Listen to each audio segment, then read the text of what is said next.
PlantBased Thai Food สวัสดีค่ะต้อนรับเข้าสู่ PlantBased ไทยนะคะเอพิโซดที่2นะคะในเอพิโซดนี้เราจะพูดเรื่องของการลดความอ้วนนะคะหรือว่าลดน้ำหนักนะคะในเอพิโซดชื่อว่า PlantBased for Weightloss นะคะซึ่งต้องบอกเลยว่าถ้าใครยังไม่ได้ดูเอพิโซดที่1นะคะก็ต้องย้อนกลับไปดูสักนิดนึงนะคะเป็น PlantBased for Beginner ค่ะเพราะฉะนั้นถ้าใครยังไม่เคยทาน PlantBased Whole Food มาก่อนเลยนะคะแล้วก็อยากทดลองทานนะคะเข้าไปฟังเรื่องข้อดีนะคะแล้วก็วิธีการเริ่มต้นได้เลยค่ะส่วนในคลิปนี้นะคะสำหรับท่านที่ต้องการจะเอาน้ำหนักออกนะคะจะ5กิโล10กิโล20 30 40กิโลก็ยังได้นะคะอย่างคุณเรย์ของเรานี่ลดน้ำหนักไปถึง40กิโลกรัมนะคะแล้วก็หายจากอาการเบาหวานประเภท2ด้วยนะคะเพราะฉะนั้นเดี๋ยวเราจะมาถามเขาเลยนะคะว่าการกิน plant-based whole food เพื่อลดน้ำหนักเนี่ยทำยังไงค่ะ Okay, so let's start with the first question. So we're talking about losing weight on a plant-based diet. So I would like to ask you, what do you think is the most sustainable, easiest and most sustainable way to lose weight? Well, the most sustainable, easiest, and most healthful way to lose weight for the long run is, of course, a whole food plant-based diet. And there are several ways to look at this. One of them is from the perspective of what you're swapping into your plate that's going to make it more nutrient dense and calorie light. And that would mean making sure at least half of your plate or half of your diet is consisting of fruits and vegetables. That's going to really help lower the calorie density and help boost nutrition and help keep you full because of all the fiber. And the second thing I would recommend is decreasing your feeding window, eating less frequently. So if you eat less, that's going to translate to weighing less no matter what, but you're going to end up eating fewer calories by eating plants instead of animal products and processed foods. But if you also decrease how often you eat, that's also another way that's been very effective for people all around the world. You were talking about feeding window. Does that translate to what people might call intermittent fasting or IF? Because that's very common in Thailand right now. Is it that any of you can answer? Yeah.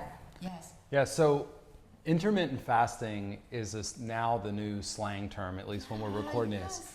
And rather than think about how long you're without food, a much easier way to focus is when you're eating, what you need to do, not what you don't need to do. And so this idea that when we wake up, we have to eat, and then 2 hours later we have to eat, and then 2 hours later we have to eat, you end up staying in the fed state all day long. So all intermittent fasting is a really complicated way of saying eat less often. So really and truthfully, 1 or 2 meals a day are plenty.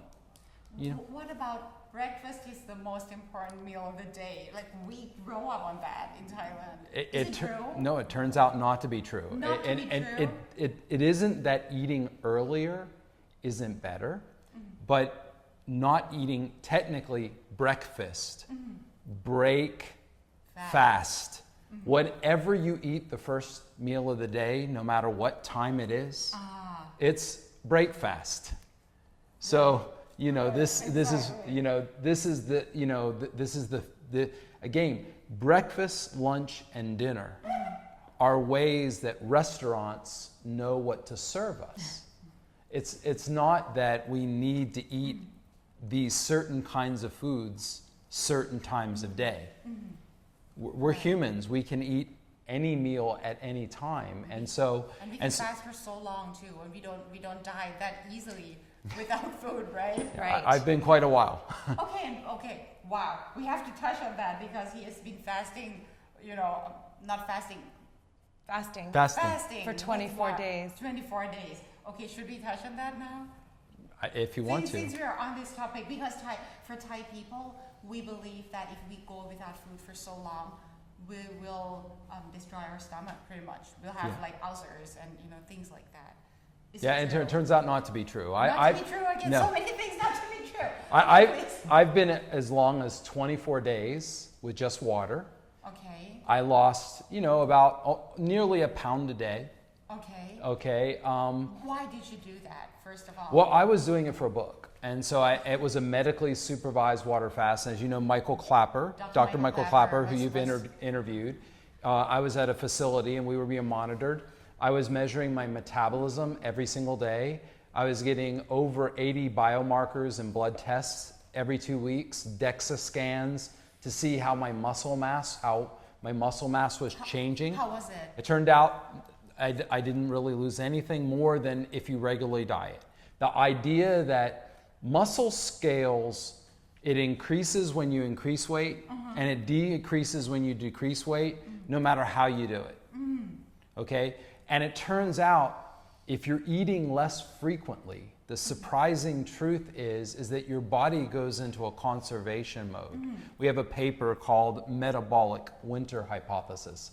And your body has coping mechanisms because throughout time and history, humans didn't have food and on street carts everywhere. You know, food was something that was kind of rare in the nature. And so it turns out that the less frequent that you eat, it turns out that's the only way we've extended life, by feeding organisms less food, not more. So we don't have to be afraid every time we go hungry and we're like, oh my God, there's gonna be a hole in our stomach. It's not like that. For energy.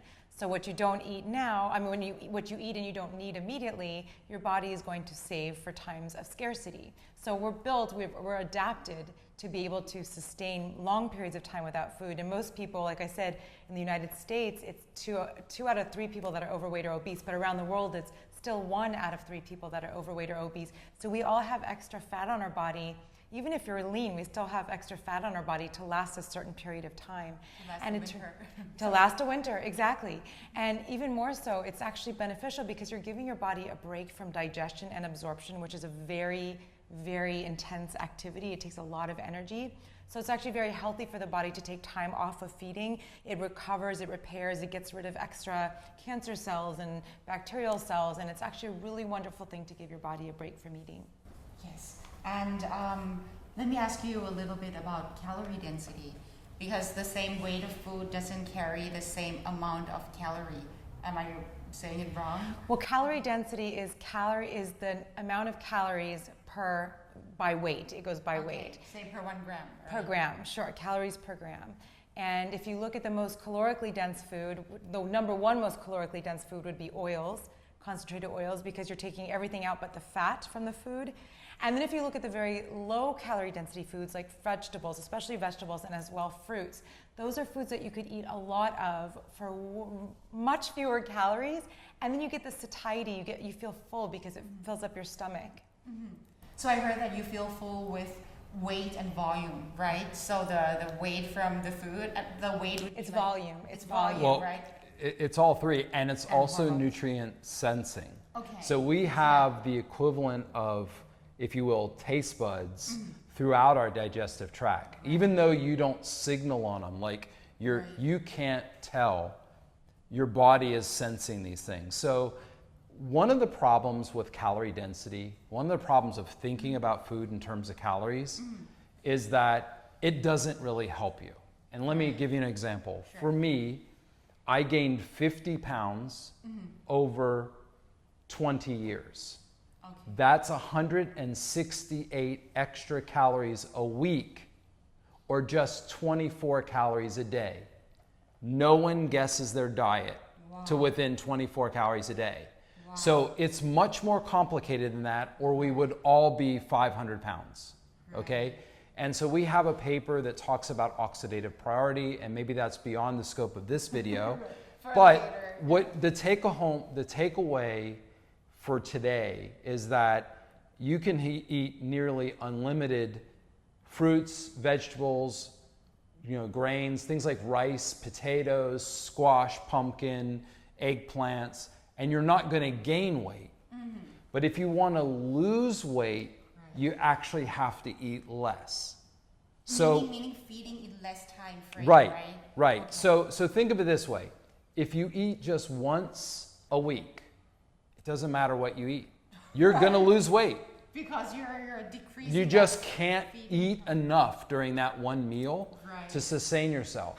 So then as you eat 2 or 3 times a week or 7 days a week, just once a day, now what you eat and how much becomes more important.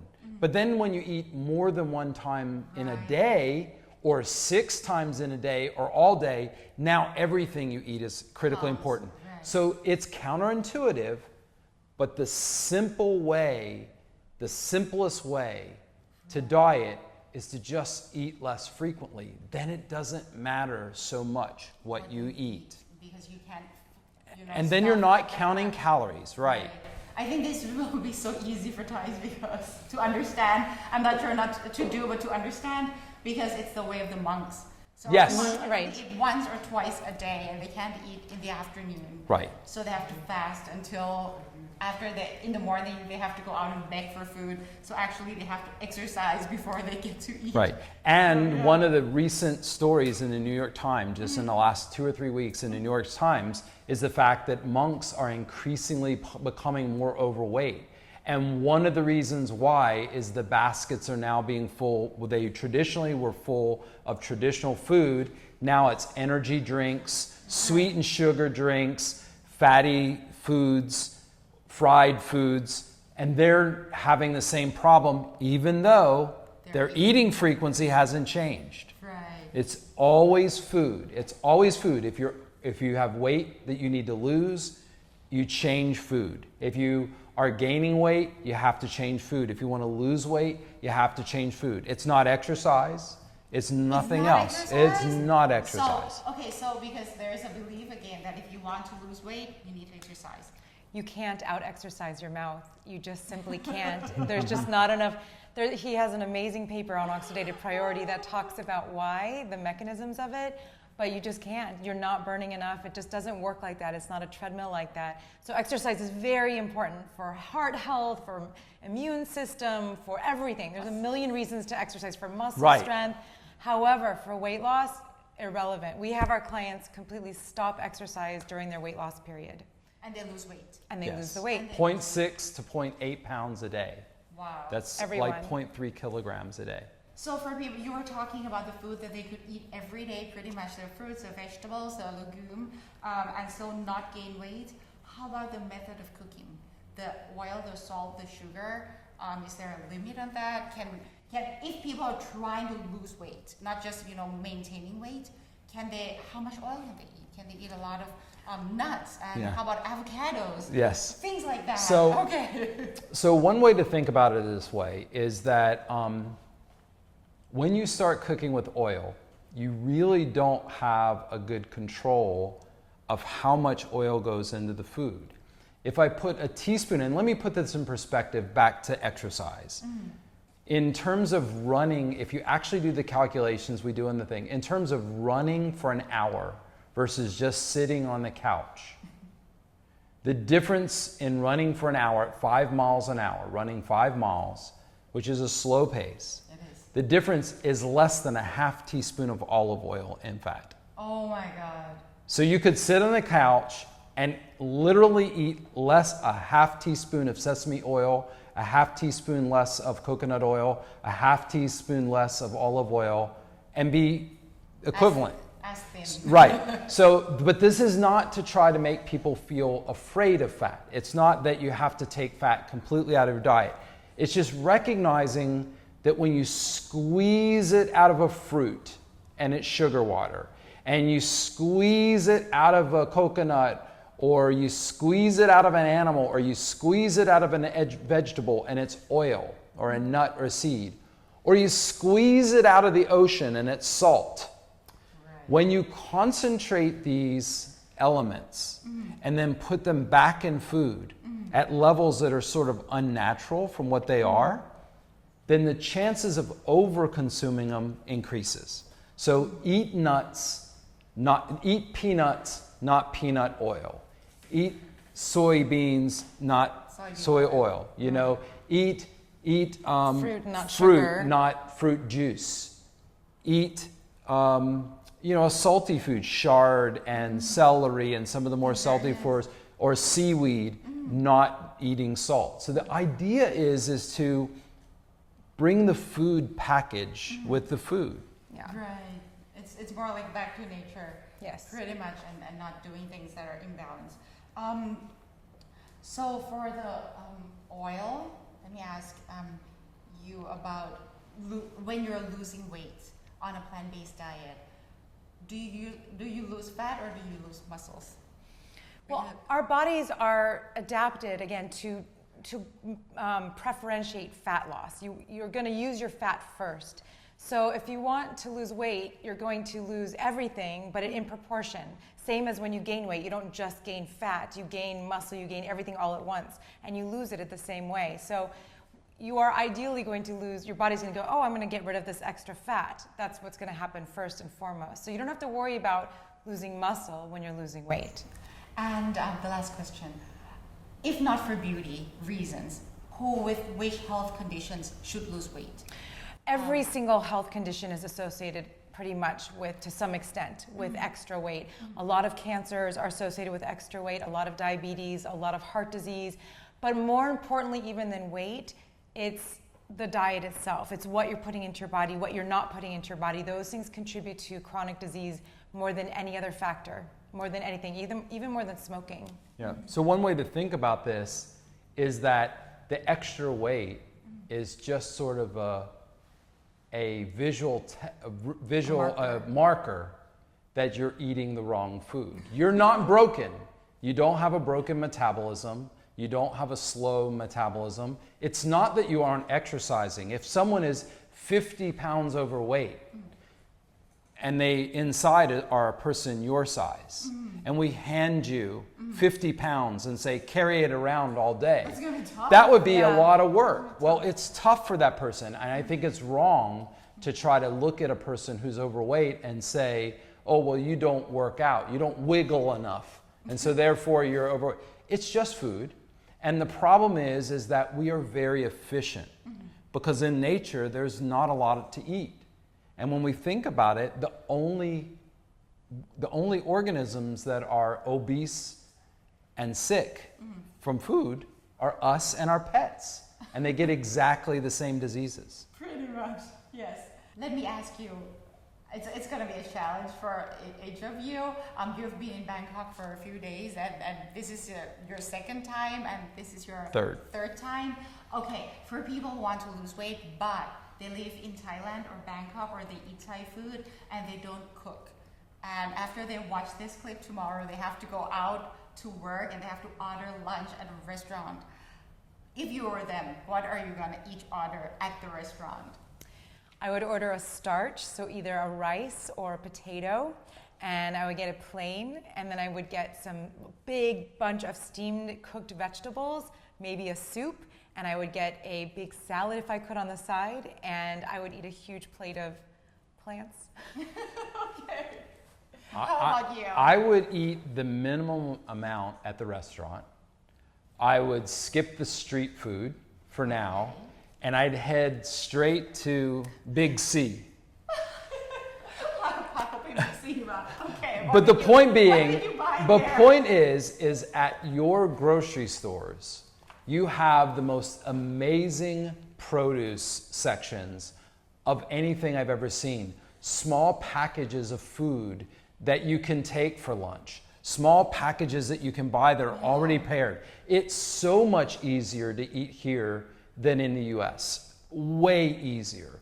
All of the fruit. If you do go out on the street, I would go to the small markets. I would go to the stand that has the pomegranates and have the pomegranate, not the pomegranate juice. I would go have some of the bananas. I would go have the mango and the sticky rice, but maybe not so much of the coconut sugar that you put on it. I know it's so good, but a little less of that.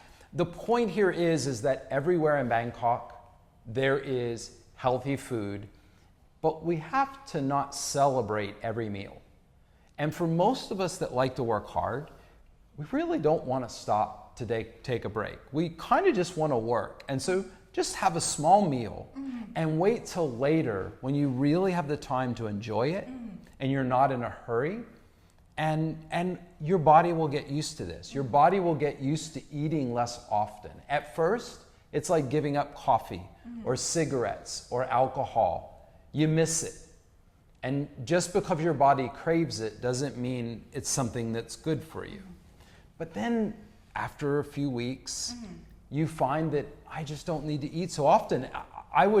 A big bowl of rice with some sesame seeds and maybe a little soy sauce. I mean, these are all things that you could easily lose weight here.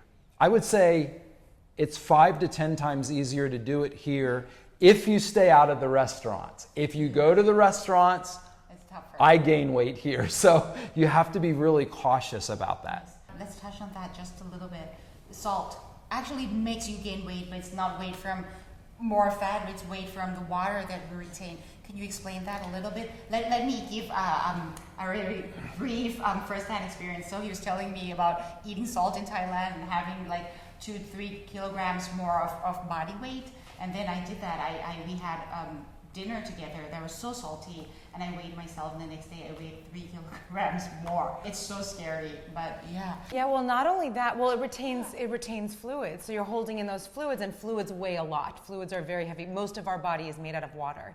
So you're just retaining that water. But more importantly than that, over the long term, high salt diets are really tightly linked to high blood pressure and are like the #1 cause of strokes and heart attacks. So it's a big health issue in the long run. It also can cause gastric cancer and stuff like that. So you have to be careful with the salt, and it's really in everything. There's so much salt in everything. So when you're cooking at home, a good trick to remember is to put your salt on at the very, very end, because your tongue will taste it more than if you cook it in. And then you're gonna get less salt overall if you don't cook the salt into the food. Let's lose weight together on a plant-based diet. So thank you very much. ขอบคุณมากค่ะ ขอบคุณค่ะ ขอบคุณมาก ขอบคุณค่ะ และอย่าลืมติดตามคลิปถัดไปนะคะ ก็คือคลิปที่เกี่ยวข้องกับ plant-based for athletes นะคะ ก็คือเราจะพูดถึงการกิน plant-based whole food นะคะสำหรับนักกีฬาค่ะ ทั้งนักกีฬาสายที่วิ่งมาราธอนนะคะ แล้วก็นักกีฬาสายที่สร้างกล้ามเล่นเวทนะคะ อันนี้พลาดไม่ได้เลยนะคะ ถ้าชอบเนื้อหานี้นะคะอย่าลืมกด subscribe นะคะ แล้วก็กดกระดิ่งเตือนไว้ด้วยนะคะ จะได้ไม่พลาดคลิปถัดไปค่ะ ขอบคุณค่ะ ฟังวิธีการกันไปแล้วนะคะ เดี๋ยวในคลิปหน้านะคะ หนูดีจะมี 2 เมนู weight loss ง่ายๆนะคะ plant-based for weight loss มาให้ทดลองทำกันดูค่ะ สัญญาว่าอร่อยไม่ยากนะคะ แล้วก็อยากให้ทุกคนลองทำตามกันดู อย่าพลาดเลยนะคะ